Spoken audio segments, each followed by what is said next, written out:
I research retirement strategy for a living. And when it comes to self-employed workers, one question comes up more than almost any other. Should I open a solo 401k or a SEP IRA? Here is why that question matters so much. According to the Federal Reserve's 2023 survey of consumer finances, the median retirement savings for Americans aged 45 to 54 is just $134,000. For freelancers without an employer match, the gap can be even wider. These two accounts are your most powerful tools to close it. By the end of this video, you will know exactly how each account works, how much you can contribute in 2025, and which one fits your specific situation. Let's get into it. Chapter 1. What is a SEP IRA? Let's start with the SEP IRA. SEP stands for Simplified Employee Pension. The name tells you something important. It was designed to be simple. Any self-employed person can open one. Sole proprietors, single-member LLCs, and S-Corp owners all qualify. Setup is fast. Most major brokerages let you open one in under 30 minutes. There is no annual filing requirement with the IRS. That simplicity is genuinely valuable when you are running a business alone. Now let's talk numbers.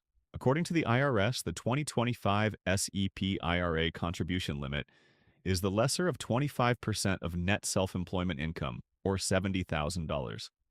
That is a significant ceiling. But here is the catch. You can only contribute as the employer. There is no employee contribution side. That single rule is the core reason many freelancers leave real money on the table with a SEP IRA, especially at lower income levels. Your actual deductible contribution depends on your net self-employment income after the self-employment tax deduction. So, your tax bracket and business structure both change this math considerably. One more thing to know about SEP IRAs. They are traditional only. Every dollar you put in is pre-tax. You get the deduction now, you pay taxes in retirement. There is no Roth option inside a SEP IRA. For some people, that is fine. For others, it is a real limitation. Keep that in mind as we move forward.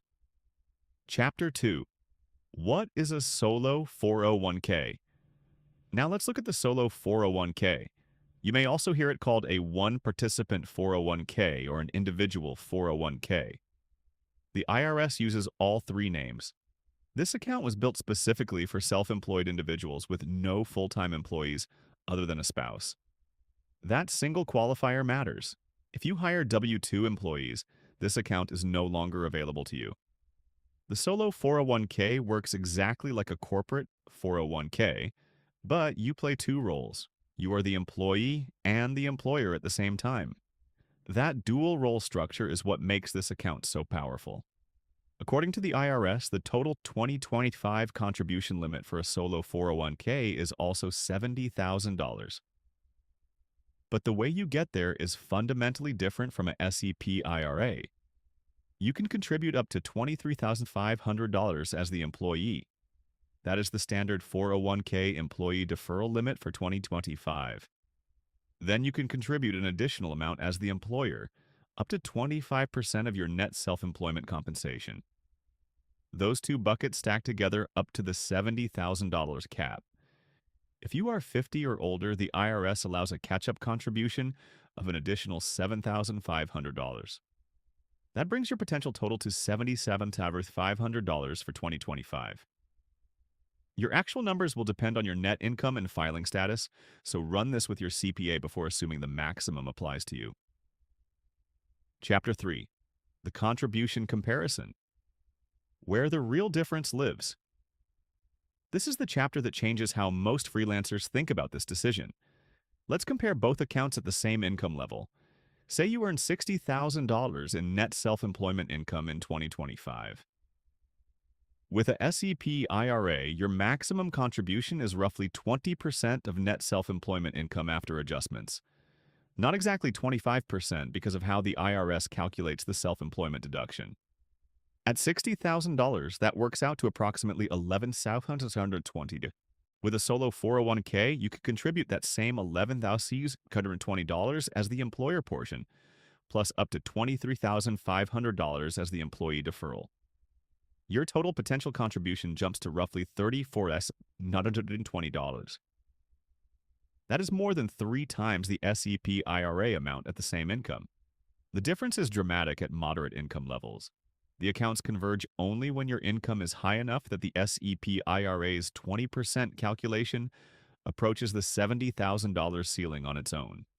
According to IRS tables, that crossover happens somewhere around $330,000 in net self-employment income. Below that threshold, the solo 401k almost always wins on contribution room. Above it, the difference shrinks significantly. Where you fall depends entirely on your income level and whether you are optimizing for current year deductions or long-term Roth growth. Chapter 4.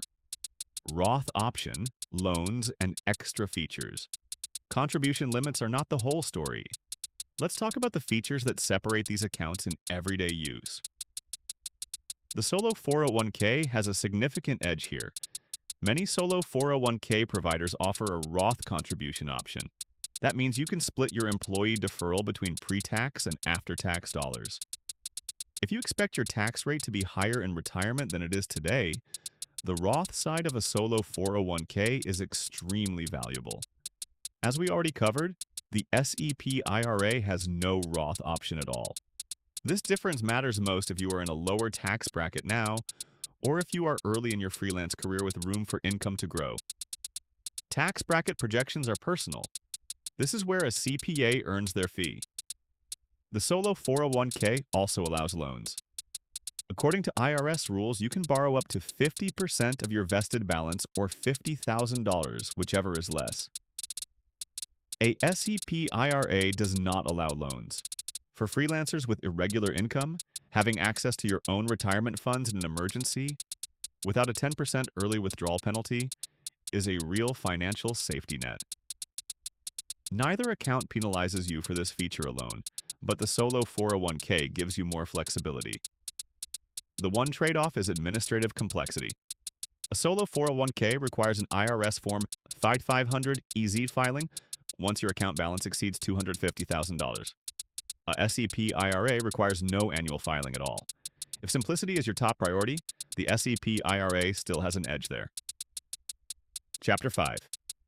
Which one is right for you? Let's bring this together into a clear decision framework. Choose the SEP IRA if you value simplicity above all else, if you have or plan to hire employees soon, or if your income is high enough that the contribution gap between the two accounts is minimal. The SEP IRA is also easier to set up mid-year and can even be opened and funded up to the tax filing deadline, including extensions. According to the IRS, SEP IRA contributions for 2025 can be made as late as October 15th, 2026 if you file an extension. That flexibility is genuinely useful for freelancers with unpredictable cash flow. Choose the solo 401k if you want to maximize contributions at a moderate income level, if you want a Roth option, if you want the loan provision, or if you are 50 or older and want to use catch-up contributions. For most freelancers earning between $40,000 and $200,000, the solo 401k will allow meaningfully higher contributions. That extra tax-deferred compounding over 10 to 20 years is not trivial. According to Vanguard's 2024 How America Saves report, accounts that consistently maximize contributions over a 20-year period have balances roughly 3 to 4 times higher than those that contribute sporadically. Consistent maximized contributions are the single most controllable variable in your retirement outcome.